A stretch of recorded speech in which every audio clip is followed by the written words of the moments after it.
असा हा सगळा गोंगाट घरात बसूनही माझ्या कानापर्यंत पोचला। मग काय, आपले पाय तर घरात थांबणारच नाहीत। चला तर मग गाडी अशा पद्धतीने आमची तिकडे वळालेली आहे, जिथं भीमा कृषी प्रदर्शन, कोल्हापुरातील सगळ्यात मोठं प्रदर्शन भरलं जातं। तिथे आता आम्ही निघालेलो आहोत। रात्रीचे 9 जरी वाजू देत, 10 वाजू देत, 11 वाजू देत, 12 वाजू देत, आपल्याला तर तिथं जायचंच आहे। मला असं वाटलेलं की रात्री एवढ्या वेळाने गर्दी थोडी कमी असेल, परंतु अजिबात असं झालेलं नाही। तिथं गेल्यानंतर लक्षात आलं की रात्रीचीच माणसं जागी होतात, दिवसाचं कदाचित इथं कोणी दिसणार नाही, अशा पद्धतीची इथं गर्दी होती। आम्ही रात्रीचे 9:15 वाजता इथं पोहोचलेलो होतो।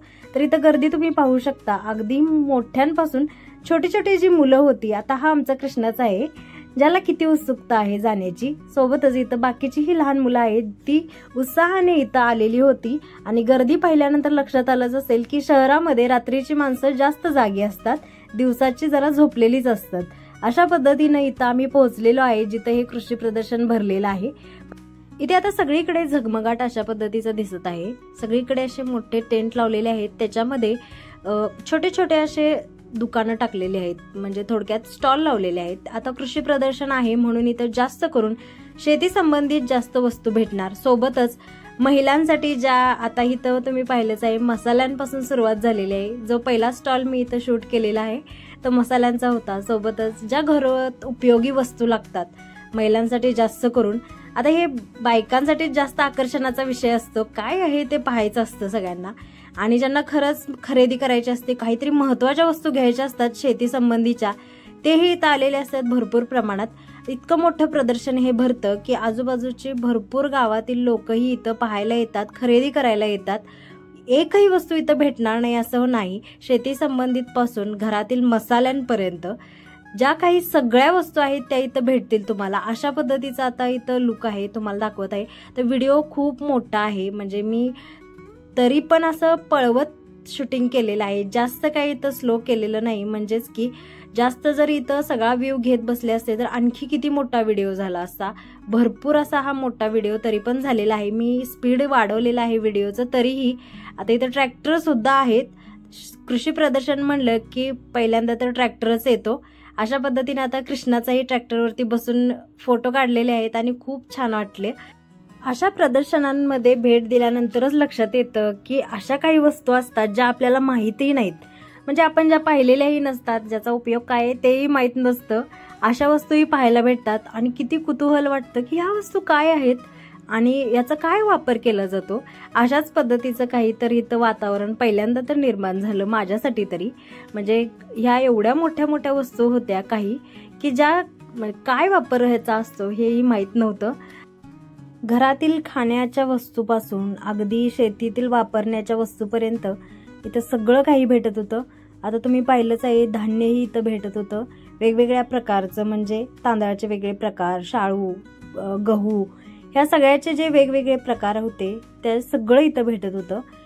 लहान मुलांना कशात आनंद वाटेल हे काही सांगता येत नाही। इथले हे मासे बघून एक लहान मुलगा होता, त्याला तो हवा होता मासा, आणि तो मासा अशा पद्धतीने मिळवायचा प्रयत्न करत होता। त्याला वाटत होतं की मासा आपल्याला अशा पद्धतीनं काढून घेता येईल काय, म्हणून तो त्याच्यावरती हात आपटत होता। इथे आता घरावरील छतावर जे पत्रे घातले जातात त्याचाही स्टॉल होता वेगवेगळ्या प्रकारचे, म्हणजे त्याच्यामध्ये भरपूर अशा व्हरायटी होत्या। आता हे जे शेतकरी लोकांसाठी दूध घालायला डेअरीपर्यंत जाण्यासाठी गाडी जी असते त्याच्यावरती जास्त जे दुधासाठीचे जे केन असतात ते कशा पद्धतीने नेली जातात त्याच्यासाठी इथं गाड्या होत्या। आणि दुसरं बघायला गेलं तर इथं 4 व्हीलर ज्या होत्या वेगवेगळ्या प्रकारच्या इथं तुम्हाला पाहायला भेटतील अशा पद्धतीनं कृषी प्रदर्शनामध्ये। आता हे 4 व्हीलर वगैरे अतिशय मोठ्या वस्तू झाल्या, अगदी लहान वस्तूंपासून, आणि हे पिकअप वगैरे आहे इथं, म्हणजे सगळं इथं तुम्हाला पाहायला भेटेल। काही पाहायला भेटणार नाही असं नाही, सगळं इथं भेटेल। आता इथं छोट्या 2 व्हीलर स्कूटी वगैरे सगळं इथं भेटेल पाहायला. अशा पद्धतीने इथं स्टॉल लावलेले आहेत. सुरुवातीला हे सगळे स्टॉल आहेत, नंतर आणि पुढे जाईल तसं वेगवेगळ्या प्रकारचे स्टॉल इथं तुम्हाला पाहायला भेटतील. त्याच सोबत इथं स्टेजवरती कार्यक्रमही आयोजन केलेला होता, म्हणजे कला प्रदर्शनाचा. इथं जी लहान मुलं किंवा मोठी माणसं त्यांच्यामध्ये ज्या ज्या कला आहेत त्या इथं दाखवू शकतात. अशा पद्धतीनं इथं स्टेज उपलब्ध केलेला असतो. आता इथं तुम्हाला मी एक छोटा व्ह्यू दाखवते. अशा पद्धतीनं लहान मुलं आहेत ते डान्स दाखवत आहेत. आता याचं सॉन्ग मी इथं तुम्हाला दाखवू शकत नाही किंवा ऐकवू शकत नाही. याचं कारण असं की लगेच त्याला रिस्ट्रिक्शन लागतं, कॉपीराईट असं क्लेम येतं, त्यामुळे इथं सॉन्ग इथं मी तुम्हाला ऐकवू शकत नाही. परंतु खूप चांगलं सॉन्ग होतं आणि त्याच्यावरती छान असं नृत्य सादर केलेलं होतं इथं मुलांनी. आता परत इथं प्रदर्शनामध्ये अशा पद्धतीचं जे टेंट असतात, म्हणजे मच्छरदाणी टाईपमध्ये, किंवा आपण बाहेर कुठंतर जर प्रवासाला गेलो आणि आपल्याला बाहेर झोपण्याची वगैरे वेळ आली तर अशा पद्धतीचे हे टेंट पाहायला भेटतील. आधीच सांगितलेलं आहे तुम्हाला, इथं एकही वस्तू भेटणार नाही असं नाही, सगळं इथं तुम्हाला पाहायला भेटणार, खरेदी करायला भेटणार. आता इथं हे जे टेबल आहेत, फोल्डिंगचे टेबल, म्हणजे ज्यावेळेस बीचवर वगैरे असं पाहायला भेटतात, छोटे छोटे टेबल असतात, इथं दाखवलेलं आहे अशा पद्धतीचे. इथं ते फोल्डिंगचे टेबल्सही आहेत. आणि जे आता इथं थोडंफार काही म्हणजे औषधं वगैरे आहेत, शेती संबंधित आहेत. आता हे लिंबू आहेत. मला तर पहिला तर विश्वासच बसला नाही की एवढे मोठे लिंबू, म्हणजे त्या लिंबूची जी झाडं आहेत ती इथं सगळी पाठीमागं पाहायला भेटतील तुम्हाला. एवढे मोठे लिंबू लागतात त्या झाडांना. आणि इथं आवळा कॅन्डी आहेत. अगदी छोट्या गोळ्या असतात ना, त्या लेमन गोळ्या वगैरे आपण शाळेत असताना खात होतो, त्याच्यापासून अगदी मोठ्या मोठ्या वस्तूंपर्यंत इथं सगळं भेटतं. अगरबत्ती वगैरे सगळ्या घरात जेवढ्या लागणाऱ्या वस्तू असतात तेवढ्या सगळ्या इथं भेटतात. सोबतच जनावरांसाठी इथं साबण सुद्धा भेटतात, म्हणजे इथं साबण सुद्धा उपलब्ध होतात जनावरांसाठी. एकदा आंघोळ घातल्यानंतर तुम्हाला 8 दिवस त्या साबणाचा वास येणार असं इथं सांगत होते. म्हणजे अशा पद्धतीचं इथं साबणही आहे.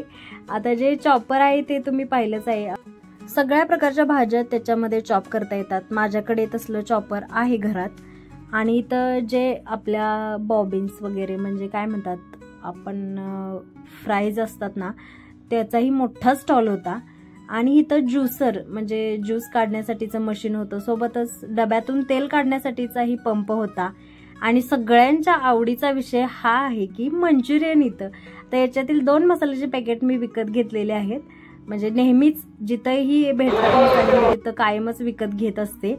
आणि इतकं गर्दी होती त्या स्टॉलला. आता इथं प्रत्यक्ष समोर इथं पेढे बनवून विकत होते, म्हणजे इथं तुम्ही पाहिलंच आहे, कढई वगैरे दिसते, पातेलं वगैरे दिसतं, प्रत्यक्ष डोळ्यासमोर आपल्या बनवत होते. आणि हे वेगळ्या प्रकारचे पत्रे आहेत ज्यांना अजिबात गरम होत नाही किंवा थंडी वाजत नाही, अशा पद्धतीचे हे पत्रे होते. पण त्याला कोटिंग होतं आणि त्याच्या प्राइसही खूप जास्त होत्या. आता इथं बिस्किट आहेत, ती बनवलेली भरपूर वेगवेगळ्या प्रकारची, ती प्रकारची बिस्किट होती. ते ऐकूनच शॉक व्हायचं की एवढ्या प्रकारची पण बिस्किटं असतात. आणि त्याच्यातीलच आता एक पॅकेट घेतलेलं आहे मी, वेगळं काहीतरी वाटलं म्हणून. आणि परत आम्ही इथं आलेलो आहे. हे जे आहे मशीन, दूध काढायचं मशीन होतं. आणि नंतर क्लिनिंग वगैरे करायचं साहित्य, परत शेतामध्ये लागणारे औषधं, अशा पद्धतीचं वेगवेगळं काही. सोबतच ब्युटी, म्हणजे आता तुम्ही इथं वाचलंच आहे, म्हणजे लेडीजसाठी, महिलांसाठी वेगवेगळ्या प्रकारचे जे ब्युटी प्रोडक्ट्सही इथं होते, म्हणजे तेही इथं असणारच. मी आधीच सांगितले सगळं तुम्हाला इथं भेटणार. आणि इथं बेदाणे आहेत, मनुके, त्याचाही मोठा स्टॉल होता. आता हे काय होतं हे जास्त काही मला कळालं नाही, परंतु इथं मागं चित्र होती कोंबड्यांची आणि गायींची वगैरे, म्हणजे कुक्कुटपालनासाठीच काहीतरी असणार आहे, त्यांच्या सेफ्टीसाठी वगैरे, चांगलं म्हणजे त्यांची हेल्थ राहण्यासाठी असंच काहीतरी होतं. थंडी चादर वगैरे लिहिलेलं होतं त्याच्यावरती, तुम्ही आता वाचलंच आहे, व्हिडिओमध्ये दाखवलेलं आहे. आणि हे जे वैरण असते जनावरांची, ते कटर मशीन आहे. अशा वेगवेगळ्या पद्धतीत आहेत, म्हणजे वेगवेगळ्या प्रकारचे आहेत. आणि त्याची साईज मोठी लहान वगैरे आहे. आणि हे सगळ्यात महत्त्वाचं साहित्य मला वाटलं, म्हणजे आपण ज्यावेळेस, आमच्याकडे टेरेस गार्डन आहे त्यामुळे मला इथं आम्ही जास्त वेळ इथं घेतला बघण्यासाठी. म्हणजे छोटं मोठं साहित्य होतं. आम्ही विचार करत होतो याच्यातील काय काय उपयोगाचं आहे आपल्या, आपण काय काय घेऊ शकतो, छोट्या मोठ्या कामांसाठी होतं हे. आणि नंतर इथं तुम्हाला मी सांगितलेलं साबण वगैरे असं सगळं होतं. तिथंच कोपऱ्यात त्याचा स्टॉल होता आणि ते ओरडून ओरडून सांगत होते की म्हणजे गाई म्हशी जनावरांसाठीचा साबण जो एकदा आठवड्यातून तुम्ही एकदा साबण लावून आंघोळ घालू शकता जनावरांना, अशा पद्धतीनं. आता हे शेवयाचं मशीन आहे, तुम्हाला इथं मी दाखवत आहे शेवई मशीन. म्हणजे आता उन्हाळा येत आहे आणि उन्हाळ्याच्या आधीचीच ही आता खरेदी आहे. मला तर वाटतं उन्हाळ्यात जास्त करून शेवया बनवल्या जातात, पाडव्यासाठी तर बनवतातच सगळीकडे. आणि परत ह्या छोट्या छोट्या गिरण्या असतात घरामध्ये वापरल्या जाणाऱ्या, त्या इथं तुम्हाला पाहायला भेटतील. वेगवेगळ्या कलरमध्ये, कलरफुल होत्या, अगदी मस्त वाटत होत्या, छान सुंदर. आणि परत इथं ते व्हेजिटेबल्ससाठी वगैरे छोट्या मोठ्या स्प्रिंकलर वगैरे होते इथं, म्हणजे गार्डनमध्ये लावायची, शेतामध्ये लावायची, असं छान काही काही वेगवेगळं साहित्य होतं आणि खूप छान वाटत होतं असं बघूनही. आणि हे बहुतेक कोंबड्या पाळल्या जातात ना तिथं असं हे वापरतात, ते लाईट वगैरे अशा पद्धतीचं काहीतरी आहे. आणि इथं ही छोटी छोटी पिलं बघितली आहेत का तुम्ही कोंबडीची, इतकी छान वाटते, सगळीजण त्याला हात लावत होती. इथं पाहिलंच आहे तुम्ही व्हिडिओमध्ये. आता एवढी गर्दी होती की इकडं धक्का लाग तिकडं धक्का लाग, जाता येत असं सगळी थडकत होती, त्यामुळे कॅमेरा इकडं एकदा फिरायचा तिकडं एकदा फिरायचा, अगदी परफेक्ट असा व्ह्यू घेणं खूपच अवघड होतं माझ्यासाठी. आता हे मेन काम मला वाटलं हेच आहे की काय, इथं वजन कमी करण्याची आत्ताची जी समस्या चालू आहे त्याच्यासाठी इथं भरपूर काय काय दाखवलेलं होतं. म्हणजे अजून तिथं काही लावलेलं नव्हतं, फक्त बॅनर लावलेले पाठीमागचे, साहित्य काहीच नव्हतं तिथं. आणि हे हुक वगैरे होते. पुढे तर इथं आता मसाज करण्यासाठी जे छोट्यापासून मोठ्यापर्यंत ज्या मशीन्स होत्या ते पाहायला भेटतील तुम्हाला.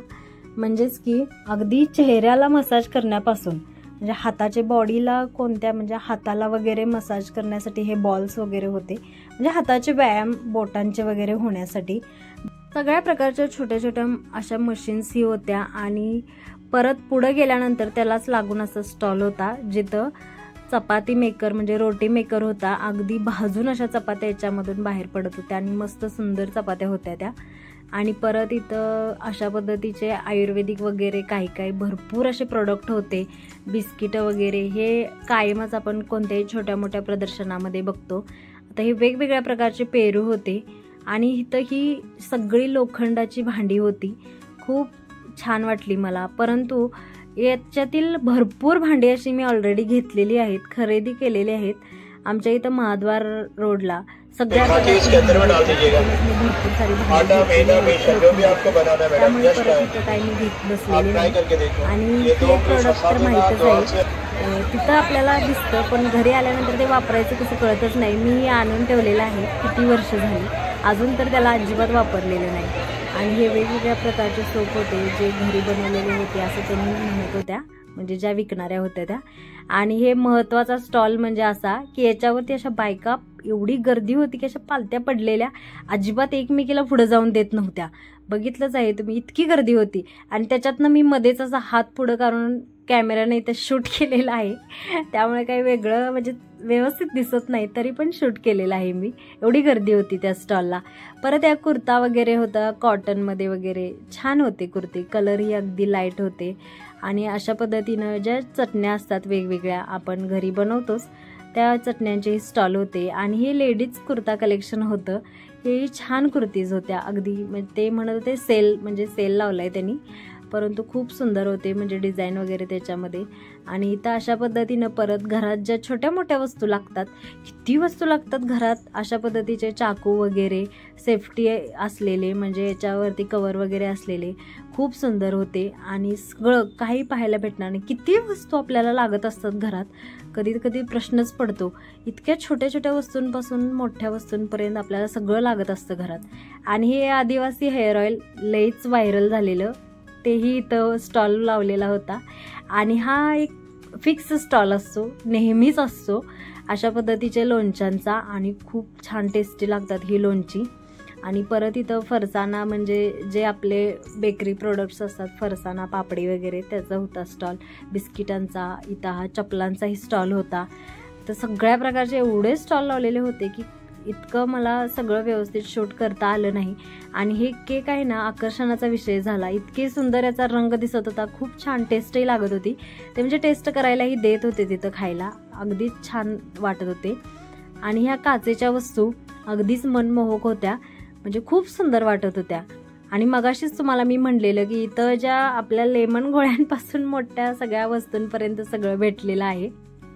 परफ्यूमचाही स्टॉल होता. सोबतच इथं ज्या आपण कपडे कपाटामध्ये व्यवस्थित राहावीत म्हणून ज्या बॅगा असतात कप्पा असलेल्या, तशा बॅगाही इथं होत्या. 100 रुपयांपासून त्याची प्राईस चालू होती, परंतु 100 रुपयाला अगदीच हलक्या प्रतीचे होते, म्हणजे अजिबात काही क्वालिटी त्याची चांगली नव्हती. आणि 200 वगैरे वाल्या होत्या पुढच्या, त्या चांगल्या होत्या.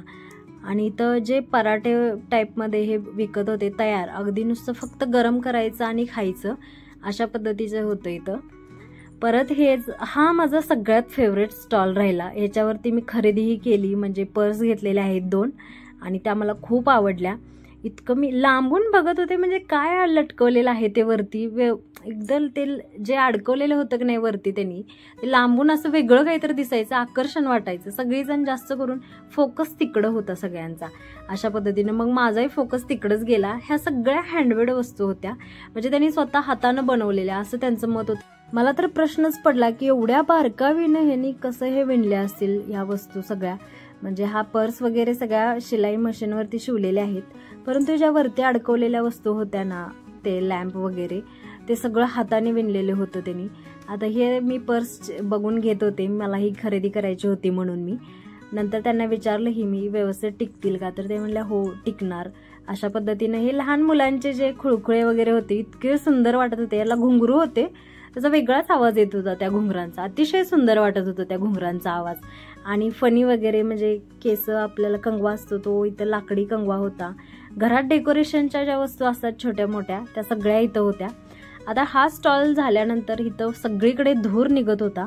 मग मी विचार केला या धूर निघायचं काय कारण असेल इथं, तर बघितलं तर इथं सगळे स्टॉल लागलेले होते, ते सगळे चिकन मटन नॉनव्हेजचे स्टॉल होते, त्यामुळे याच्यातून धूर निघत होता. म्हणजे अशा पद्धतीचे तंदूर वगैरे इथं चालू होते. अक्षरशः 10 वाजलेले होते तरीही एवढी गर्दी होती. मग विचार केला आता प्रदर्शन संपेपर्यंत घरात जेवण बनवणार नाहीत की काही ही माणसं, एवढी 10 वाजेपर्यंत जेवायला गर्दी होती इथं. आणि तंदूर वगैरे सगळं खात होते आवडीनं. आता सगळ्यांचाच आवडीचा विषय असतो हा, कधीतरी बाहेर असं खायला छान वाटतं. अशा पद्धतीने इथं आता दूध बनवलं जात होतं आणि 10 वाजले तरीही ते पातेलं भरून उकळतच होतं, म्हणजे अजून गिराईक येणार हे त्यांना माहीत होतं. अशा पद्धतीनं स्प्रिंग पोटॅटो सगळ्यात ट्रेंडी विषय आहे खाण्याचा, म्हणजे स्प्रिंग पोटॅटो सगळीकडे आता ट्रेंडमध्ये चालू आहे. स्प्रिंग पोटॅटो खायला खूप गर्दी असते, चायनीज वगैरे खायलाही गर्दी असते. आणि परत इथं अशा पद्धतीनं सगळीकडे गर्दी आणि सगळीकडे अशा पद्धतीचे स्टॉल होते. आणि जे पान असतं खायचं त्याच्यामध्येही व्हरायटी होत्या. 10 रुपयेवालं मध्ये होतं ते 20 रुपयेवालं होतं आणि साईडला होतं ते 30 रुपयेवालं होतं, म्हणजे सगळ्यात वेगवेगळं काहीतरी होतं. आता फायनली आम्ही इथं चायनीजमध्ये गोबी मंचुरियन खायला बसलेलो आहोत. 10 वाजले तरी बाकीचे खातात, आम्ही पण काही सोडत नाही, आम्ही पण इथं खायला लागलेलोच आहे. आता या प्रदर्शनाच्या प्रत्येक बॅनरवरती ह्या रेड्याचं चित्र आहेच, म्हणजे हा आकर्षणाचा विषय आहे इथला, म्हणून इथं त्याला बघण्यासाठी तर आम्ही गेलेलोच आहे. तर साहेबांची सेवा केवढी बघा, फॅन लावलेला आहे, कूलर लावलेला आहे आणि आरामात बसलेले आहेत. आणि काय दिसायला सुंदर दिसत होता, त्याची स्किन अगदी मस्त चमकत होती. परत इथं सगळं इकडं जनावरांचं म्हणजे एरिया आहे, इथं सगळी जनावरं बघायला भेटतील. इतकी क्वालिटीची जनावरं ना, म्हणजे आपण जी बघितलेली नाहीत, ऐकलेलीही नाहीत, अशा पद्धतीची सगळी जनावरं इथं पाहायला भेटतील. इतके सुंदर हे घोडे दिसत होते की नाही, आणि उंच केवढे आहे ते, आणि रंगही इतका पांढरा आहे तो अगदी शुभ्र पांढरा दिसत होता, काळा आहे तो काळा कुळकुळीत दिसत होता. आणि नंतर इथं कोंबडा बघितलेला आहे, केवढा मोठा कोंबडा आहे, उंचीला वगैरे असा तगडा होता. आणि नंतर हे छोटे छोटे पक्षी आहेत जे विकायलाच ठेवलेले होते त्यांनी, आणि ह्या कोंबड्या वगैरे. पुढं जाऊन ही जाळ्यात इथं भरपूर सारे पक्षी होते. आता इथं व्यवस्थित लाईट नसल्यामुळं इथं काहीच दिसत नाही, तरी पण मी व्ह्यू घेतलेला आहे तिथला. आणि परत हा खास आपल्या शेतामध्ये राबणारे प्राणी म्हणजे बैल वगैरे इथं सगळे होते. आणि हे परत घोड्यांना खाण्यासाठी अशा पद्धतीनं वरती पाटी लावली जाते. तुम्हाला दाखवायचं म्हणजे मलाच ते पहिल्यांदा मी बघितलेलं म्हणून म्हटलं तुम्हालाही दाखवावं. आणि ह्या छोट्या गाई ज्या, काय बरं यांचं नाव आता मी विसरले, यांना काय म्हणतात, ते छोट्या गाई होत्या. कृष्णाचा प्रश्न असा होता की याचं पिल्लू केवढा असेल, याच्यापेक्षाही किती छोटा असेल. मग भरपूर वेगवेगळ्या प्रकारची इथं जनावरं होती. म्हणजे अगदी इथं घोड्यांना अशा पद्धतीनं स्टँड बनवले आहेत, त्याच्यामध्येच पाट्या ठेवून ते खातात. त्याच्या पलीकडे जाऊन हे असं एक दृश्य समोर आलं आणि छान वाटलं ग. त्याच्या तोंडालाच पिशवी घातलेली घोड्याच्या आणि खा बाबा तुला काय खायचं आहे ते. आणि ह्या गया होत्या इतक्या म्हणजे जातीवंत जनावरच आणतात इथं असं मी ऐकलेलं आहे प्रदर्शनामध्ये. म्हशी वगैरे इतक्या छान वाटत होत्या. आणि ही बैलं आहेत, आत्ता कदाचित बैलं पाहायलाही भेटत नाहीत. कामासाठी रानातनी शेतातनी सगळीकडे ट्रॅक्टर्स वापरले जातात, बैलं काय भेटतच नाहीत पाहायला. पण इथं जी होती बैलं खिलारी वगैरे अतिशय सुंदर दिसत होती. आणि इथं मोठे मोठे रेडेही होते जे अगदी मस्त ताव मारून बसलेले होते. नंतर इथं महिलांसाठी बचत गटातील महिलांसाठी स्टॉल होते आणि ते अशा पद्धतीनं मॅनेज केलेले होते त्यांनी. घरातीलच साहित्य वापरतात. म्हणजे आम्हीही एकदा असा लावलेला होता स्टॉल, त्यामुळे मला माहिती आहे किती धावपळ आणि कसरत असते. त्याला घाबरूनच परत आम्ही कधी लावलेला नाही. अशा पद्धतीच्या ह्या महिला अगदी मस्त काम करत असतात, मस्त चविष्ट पदार्थ बनवत असतात आणि खाऊ घालत असतात कस्टमरला. म्हणजे घरी बनवत असतातच, त्याच मयेनं प्रेमानं त्या तिथं कस्टमरलाही खाऊ घालत असतात. आणि लास्टला असा व्ह्यू आहे इथं. म्हणजे तरीही इथं अजून गर्दी आहे. सगळे स्टॉल आता इथं बंद झालेले आहेत. लास्टला साधारणतः 11 वाजलेले होते, त्यामुळे अशा पद्धतीची सगळी गर्दी इथं कमी झालेली आहे. आणि आम्ही घरी जातानाचा हा आमचा लास्टचा व्ह्यू आहे. कृष्णा थांबलेला आहे वाट बघत, मी आणि कृष्णाच्या पप्पांची. आता हा व्हिडिओ तुम्हाला कसा वाटला कमेंट करून नक्की कळवा आणि व्हिडिओ आवडले असल्यास आपल्या चॅनलला नक्की सबस्क्राईब करा.